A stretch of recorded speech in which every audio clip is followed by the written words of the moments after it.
Hello, what's up mga idol? So ngayon, panibagong araw, panibagong tatunan naman tayo. So yung project natin ngayon is third session.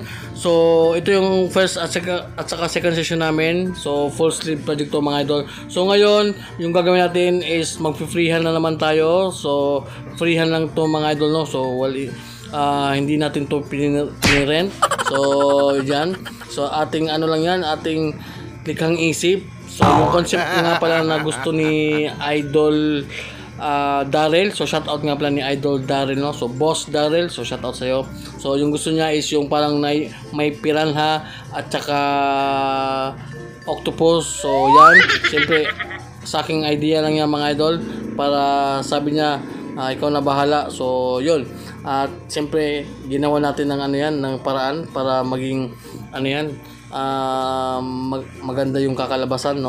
So yun, dito na part mga idol is nagla-lining na tayo. So yung ginamit ko palang lining dito mga idol is 7RL. So grabe, napakalupit ni Idol Daryl kasi ano, talagang ano na, anong tawag doon, yung basta yun na yun.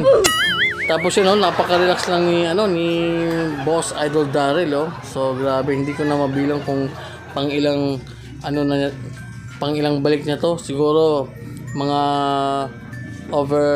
sobra na sa mga 15 session namin ni Idol Daryl. Napakalupit, solid Damaso tattoo talaga. So yun. Tapos gusto sana niyang tapusin ito, kaso hindi na talaga kaya kasi nga sobrang sakit, kasi nga colored mga idol. So yung masasabi ko lang mga idol, kapag magpatattoo kayo ng colored, sobrang sakit talaga. Mas mabuti na yung mga idol, yung mga black and gray, medyo hindi masakit. Sa totoo lang yung colored talaga napakasakit, lalo na kapag mga malalaki na mga design. Oo.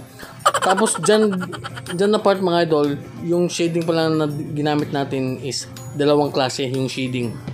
13RL, 13cm at saka 17cm. Yun yung ating mga ginamit na shading. Grabe, napakalupit talaga ni Idol Daryl, you know? So freehand lang yan mga idol, ha. So likhang isip lang. Yun naman tayo talaga kapag binigyan tayo ng pagkakataon ni client na tayo yung masusunod sa design. So magagawa natin yan ng paraan, no? So yun nga lang, medyo may kamahalan lang. Siyempre mahal yung ating sariling mahal yung ating own design. So yan, dyan na part mga idol, nag-highlights na tayo mga idol, no? So hindi ko lang alam kung naintindihan nyo ba yung mga sinasabi ko. Naluloko na ako sa pagbo-voice over nito mga idol.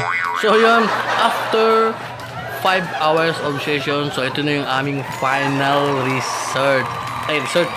final result. Grabe, ang lupit. So yun yung mga gamay, ng mga octopus, tapos yung buntot ng piranha. So hindi pa namin to